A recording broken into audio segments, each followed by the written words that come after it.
تصنع الحدث في الآونة الأخيرة، خاصة ما يتعلق بتجريم الغش في الامتحانات. فقد أكدت الوزيرة أنه إجراء من أجل استرجاع قيم الامتحانات الرسمية والمحافظة على قيم المجتمع. كما والآن نعرج بكم مباشرة إلى لكنز مباشرة من الجابون، فلنستمع. Le beau football, c'est bon.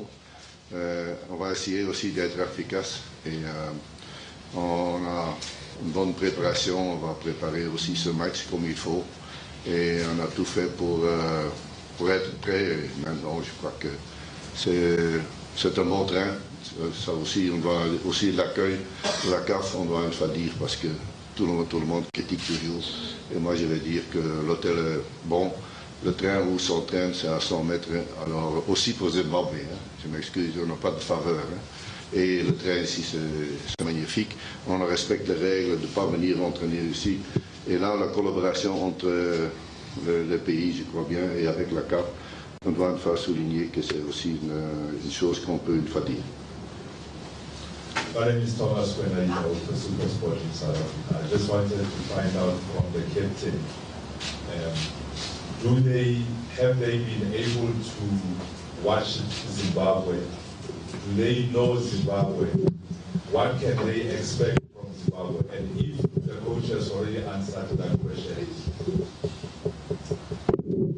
Thank you. Je parle pas anglais, je parle que français. Le traducteur, s'il vous plaît.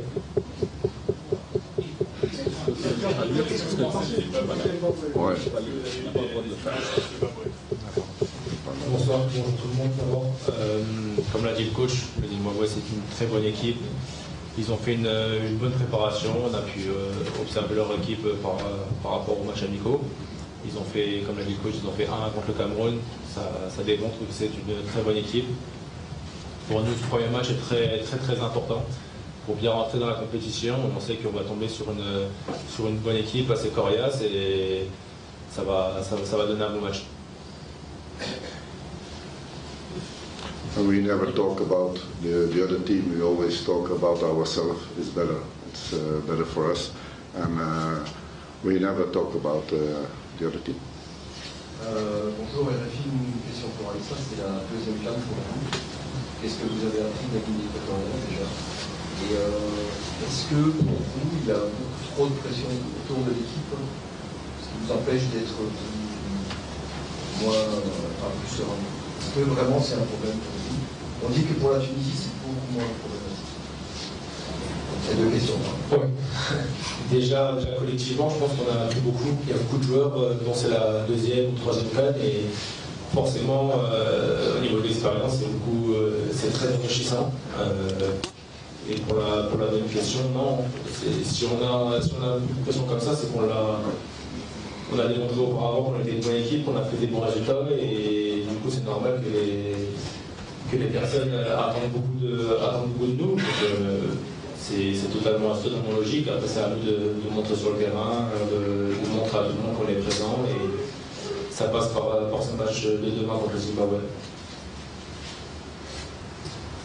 Bonjour, question pour Alexa Brandi, bonjour. Vous avez connu des éliminatoires à la Coupe du Monde un petit peu compliqués, un changement de coach récent à côté. Certains cadres ne sont pas là. Qu'est-ce qui vous rend confiant particulièrement avant ce tournoi pour espérer faire un résultat à l'élimination? C'est les 15 jours qu'on a passé avec le coach. On a beaucoup travaillé, on a bien travaillé. Dans la bonne humeur aussi, parce que c'est important d'aller la bonne humeur et le travail. On a été sérieux, on a fait des matchs amicaux sérieux, et c'est ça qui nous rend confiants. On a travaillé énormément avec le coach. Il y a eu un changement de coach, certes, mais on a eu 15 jours pour bien travailler. On a doublé souvent les séances pour être au point pour demain, et c'est ça qui nous rend confiants pour ce tournoi. Et aussi, on a une équipe qui arrive à maturité. On est plus de jeunes joueurs, on se connaît maintenant très bien. Ça fait maintenant 2-3 ans pour la plupart qu'on joue ensemble. Du coup, ça crée des liens, on commence à se connaître par cœur et c'est la deuxième chose pour laquelle on est confiant pour ce tournoi. Monsieur Gans, vous avez beaucoup d'amis en Tunisie, on vous salue. Et vous espérez maghrébin. Donc, comment vous pensez de ce groupe très élevé avec la Tunisie, l'Algérie et le Sénégal? Comme j'avais dit, merci pour le compliment et c'est aussi de ma part. De l'autre côté, je suis maintenant engagé depuis quelques semaines, déjà presque novembre là, pour l'Algérie que je connais et je suis revenu. Et c'est vrai que mon avis, je donne mon avis sur mon équipe. Ils travaillent comme des fous, ils ont un certain honneur. Et sur les autres équipes, je ne vais pas donner de commentaires parce que parfois c'est mal pris. Non, on veut gagner et je suis un petit peu étonné le fin qu'ils ont et aussi la discipline qu'ils ont. Et c'est pas toujours évident quand tu as vu Mahrez par exemple qui est revenu très tard, aussi Slimani. Puis il doit faire encore le 2 ou le 3, il est revenu le 4. Puis le 4 directement, il doit partir avec l'avion vers Nigeria pour le Ballon d'Or. Et puis on a demandé pour être ici aussi. C'est impossible. Alors je vais soulager un petit peu de ne pas prendre trop de votre attention parce que déjà le dernier temps et surtout Boxing Day là-bas en Angleterre, puis encore tout ce que le Ballon d'Or. On ne peut pas demander aussi à certains joueurs trop. La seule chose que je demande, que mes joueurs donnent tout, au point de vue physique, mental, mais aussi comme esprit du groupe. On sait nos qualités et on ne parle pas de nos défauts, comme tout le monde. Comment? Comment ça se présente le derby le jeudi prochain? Le jeudi, je ne parle pas. J'ai obligé mes joueurs de se concentrer sur Zimbabwe. Alors, moi, je parle seulement de Zimbabwe. Je m'excuse, ils me connaissent déjà. Je ne vais pas parler du deuxième match ou du troisième match, je parle de Zimbabwe. Oui. Olivier Lénard de Canal+. Georges, ça fait quelques semaines que vous avez appris l'équipe, vous avez découvert ou redécouvert Riyad Mahrez. Qu'est-ce que vous pensez de son rendement en sélection par rapport à ce qu'on a pu voir de lui avec Leicester? Et une question pour Aïssa. Qu'est-ce que c'est que d'avoir un joueur comme Riyad dans son équipe, tout simplement? Moi, je donne probablement la parole à Aïssa. Tout d'abord, c'est une fierté pour toute l'Algérie, c'est une fierté pour nous de pouvoir s'entraîner avec lui, de pouvoir jouer avec lui. C'est forcément un plus pour toute l'équipe. C'est des joueurs comme ça qui nous poussent vers le haut. Il faut se mettre au niveau. C'est une exigence supplémentaire et c'est que du positif pour une équipe comme l'Algérie. Après, il y a Riyad, il y a d'autres joueurs comme Yassine, comme Islam qui sont de très, très, très bons joueurs et ça pousse le collectif vers le haut. Oui, je peux rajouter qu'il est resté le même que je l'ai vu avant le Ballon d'Or, après le Ballon d'Or. Et moi, je ne mets pas de pression sur mes joueurs. Ce sont des joueurs qui savent faire la différence. Et il est bien dans le groupe, il est fantastique dans le groupe. C'est un de mes 23, et surtout dans l'esprit aussi. Et vous connaissez aussi Islam Slimani, c'est toujours avec la grande voix, mais ils sont bien ensemble et ça m'a fait chaud au cœur. C'est maintenant au train où on doit prouver qu'on a une très bonne ambiance et vous savez qu'un match, ça dépend de petites choses. On sait ça encore avec la Tunisie il y a quelques années. Et parfois, ça dépend d'un moment. Et surtout un match d'ouverture, c'est pas toujours évident. On doit éviter les petites erreurs et on va essayer d'être efficace. Et ça, c'est notre but. Et pour le reste, on ne pousse pas trop vers un joueur. C'est le groupe qui doit réagir. J'ai 23 joueurs de bon niveau, de haut niveau. Et surtout avec un esprit, et cet esprit, je dois le voir. Coach, bonjour. Tout d'abord, on sera certainement appelé à faire le jeu face à une équipe du Zimbabwe qui se présente sur papier à la portée, on peut dire, des Algériens. Avez-vous trouvé les réglages nécessaires à une équipe qui procédera par des contres, déjà en défense? Aïssa, une autre question pour Aïssa. Vous serez appelé aussi à composer avec un joueur dans l'axe peut-être, que vous ne connaissez jamais, vous n'avez jamais évolué, vous n'avez pas beaucoup de matchs avec lui. On voudrait avoir votre avis sur le potentiel titulaire Rami Benzema. Vous savez pas encore l'équipe. vous croyez que vous savez l'équipe, mais parfois tu ne connais pas. Oui. On doit inventer, on doit vendre le produit, c'est logique. Non, moi j'attends toujours au dernier moment, c'est ce qu'on a vu avec Taider par exemple. Et on attend jusqu'au dernier moment, mais tout le monde doit être préparé. C'est ce que j'ai dit hier devant le joueur. Tout le monde est 23, il n'y a pas de titulaire et certainement ça m'est égal avec qui il joue. La seule chose qu'on a hier, on a fait quelques automatismes. C'est pas évident, des joueurs qui sont venus un petit peu plus tard, comme celui de Porto, Yacine qui était un petit peu plus tard, Adelaine un petit peu plus tard, parce que là il devait jouer encore le 3 et le 2. Et comme ça, avec qui tu joues, c'est pas le plus important. Le plus important que tous mes joueurs sont prêts. Et je n'aime pas tellement quand tu vas dans une Coupe du Monde ou une CAN où les joueurs disent oui, je suis réserve.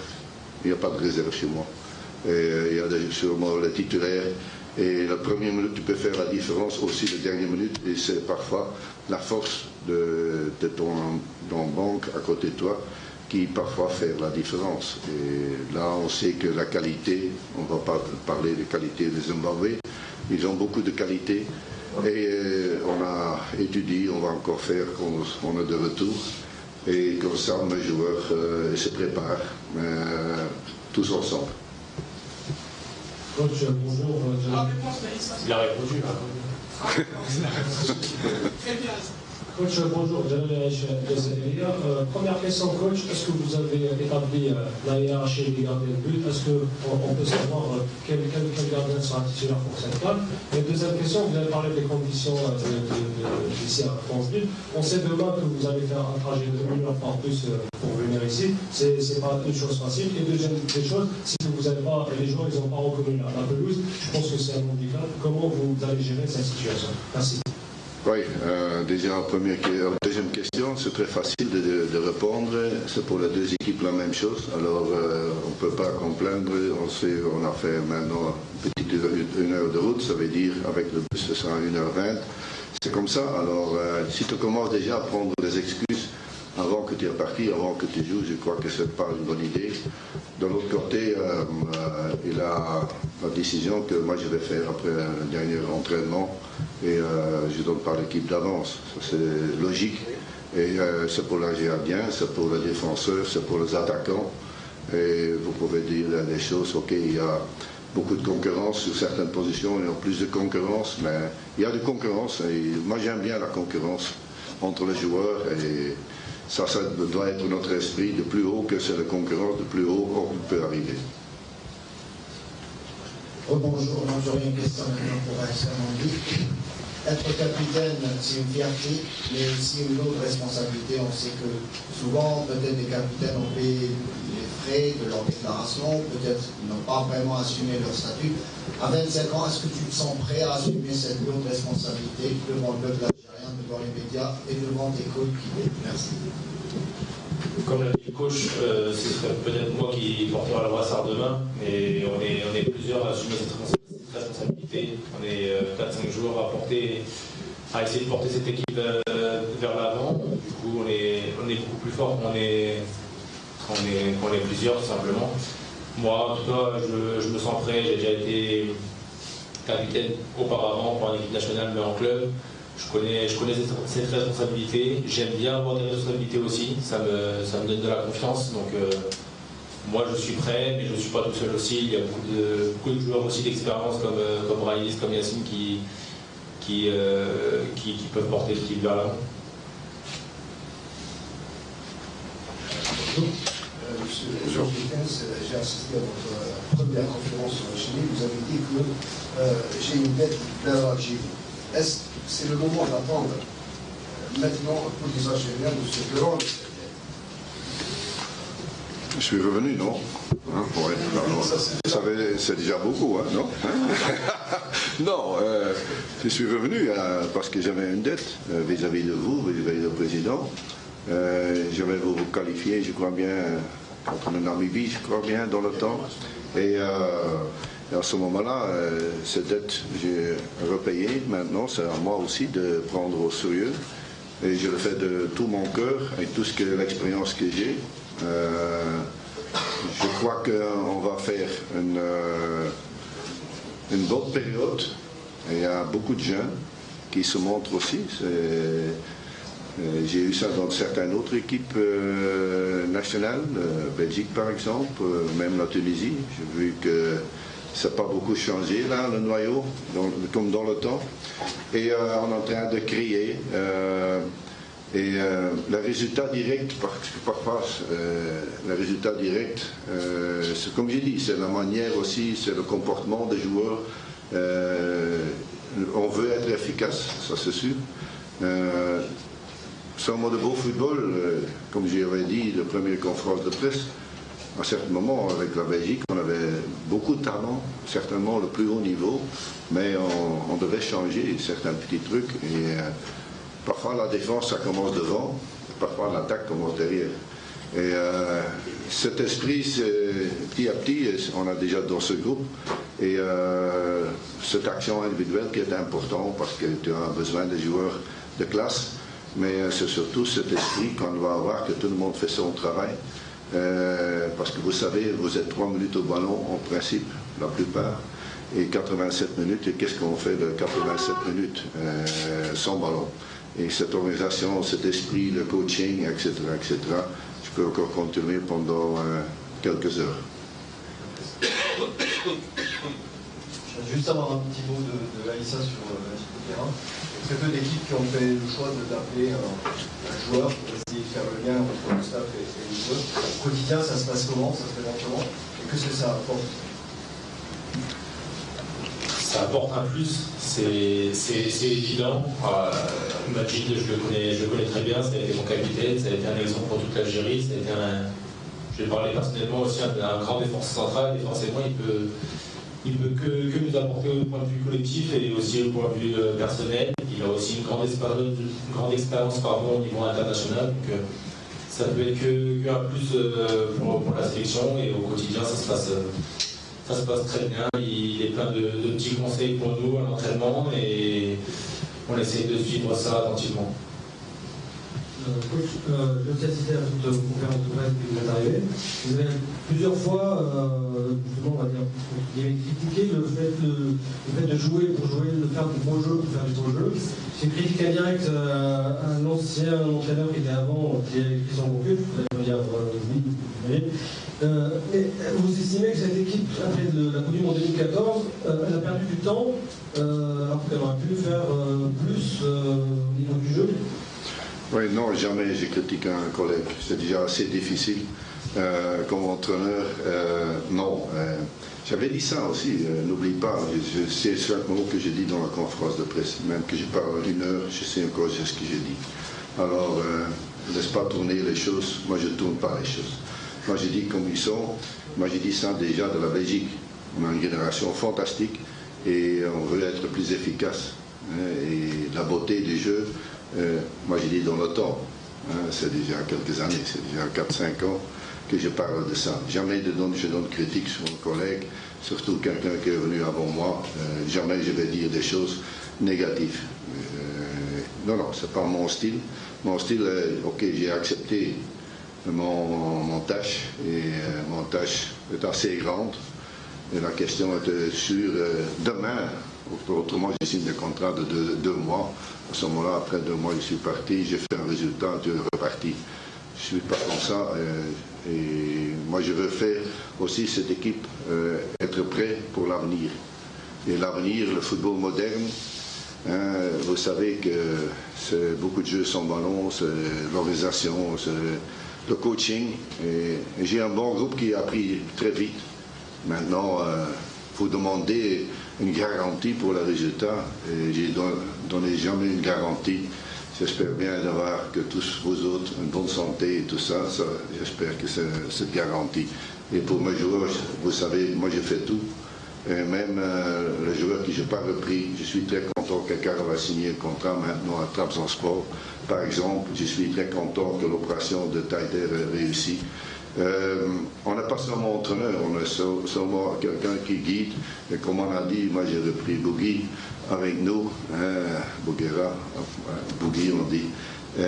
parce que moi je crois que ça peut donner un survalue à notre groupe et apprendre aussi le métier, parce qu'il était devenu joueur, maintenant devient entraîneur. Et moi aussi, je crois que c'est une bonne expérience pour lui. Et il fait tout. On fait un staff qui travaille jour et nuit, pas seulement technique, mais aussi un staff médical. Ils ont eu du boulot avec toutes les blessures. Vous avez eu Rami, Taider. Aussi la relation avec les autres clubs. On veut garder la bonne relation avec les clubs. Et comme ça, aussi avec la CAF, comme ça que... on a respecté. On veut le respect. Les joueurs demandent aussi le respect. Je demande à vous autres aussi. Et c'est aussi vers moi. Je crois qu'on a une bonne relation. Les Tunisiens peuvent dire qu'on a toujours eu une très bonne relation. Le plus important, c'est le match. Et là, on va voir les 3 matchs. On va voir ce premier match qui, pour moi, on fixe tout. Dès qu'après le match, on se concentre sur l'autre équipe qu'on va jouer le jeudi. Coach, là, je travaille de la Académie Sénégal. Vous refusez de parler de vos adversaires, vous parlez beaucoup de l'état d'esprit de vos joueurs, de notre comportement, etc. Est-ce que cela veut dire que, selon vous, le seul véritable adversaire de la Chine, c'est l'Algérie elle-même? Et si effectivement c'est le cas, je pose la question à Alexandre. Est-ce que vous le ressentez dans le discours de l'entraîneur? Moi, j'ai toujours fait, c'était ma manière de travail, j'ai fait ça dans des autres pays. J'étais toujours là pour mon équipe. On sait bien, on analyse bien l'adversaire, on connaît toujours le point fort de l'adversaire, comment éliminer un petit peu ce point fort et comment on peut mettre nos qualités. Et nos qualités, je crois qu'un entraîneur doit penser, on veut bien toujours marquer minimum 2 buts, mais ce n'est pas toujours évident. Si tu ne sais pas marquer à ce moment-là, peut-être tu peux garder le résultat. Le CAN, ce n'est pas quelque chose d'évident. Coupe du Monde, parfois c'est spécial, mais un CAN c'est encore plus spécial. Et vous voyez, parfois il y a des équipes qu'on n'a pas croyé qu'ils pouvaient gagner, comme certainement Burkina Faso, Zambie qui était allé loin. Et la dernière fois, j'avais un joueur qui est à Côte d'Ivoire, qui n'a jamais joué un match, qui était venu de la finale, le dernier match qui a gagné presque sur lui-même cette finale. Et vous savez que de qui je parle, c'est de Copa.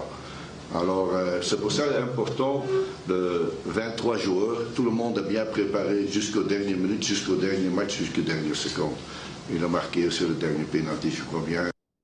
Comme ça, je ne parle pas beaucoup parce que c'est énervant de parler toujours de l'adversaire. Moi, je crois que je ne fais pas honneur à mes joueurs de parler trop de l'adversaire.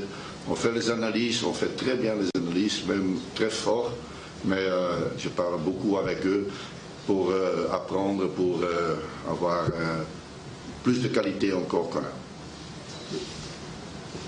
Déjà, l'expérience de la CAN 2015 va vous servir comme coach aujourd'hui avec l'Algérie? Oui, c'est toujours chaque Coupe du Monde, chaque CAN, je crois que c'est une aventure aussi. Hein. Vous savez que le passé, c'est le passé. Je n'aime pas tellement de parler du passé aussi. C'est pas quelque chose, quand tu parles encore de ma carrière, dans le temps, j'étais un beau gosse, maintenant je suis moins bon, j'ai une lunette et pour le reste, heureusement, ici j'ai plus d'expérience. Et cette expérience, je prends avec, j'essaie de donner à mes joueurs et vous savez que je demande beaucoup de mes joueurs, et pas seulement action individuelle, mais je demande beaucoup de collectivité sur et dehors du train. Et une certaine discipline. Et on a ça et j'essaie de garder ça avec mon staff. Et peut-être quand tu mets la barre trop haut, c'est difficile, mais on a d'ambition. Et cette ambition, on peut dire, on a une bonne ambition, oui, très bien. Dépasser les quarts comme la Tunisie. Comment? Dépasser les quarts de finale par rapport à 2015. Moi, je parle maintenant de Zimbabwe. Zimbabwe, c'est le plus important. Une dernière question, c'est terminé. Merci à tous. إذن كما كنتم تتابعون معنا الندوة الصحفية التي عقدها الناخب الوطني جورج ليكانس برفقة عيسى ماندي لاعب المنتخب الوطني مباشرة من فرانس فيل بالجابون.